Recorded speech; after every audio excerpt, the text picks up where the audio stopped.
Hey you, and welcome to this video where I will help you out how to download the offline map.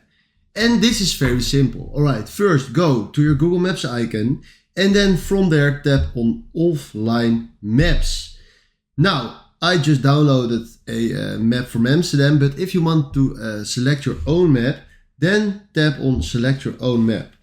And from here you can select the piece that you want to download.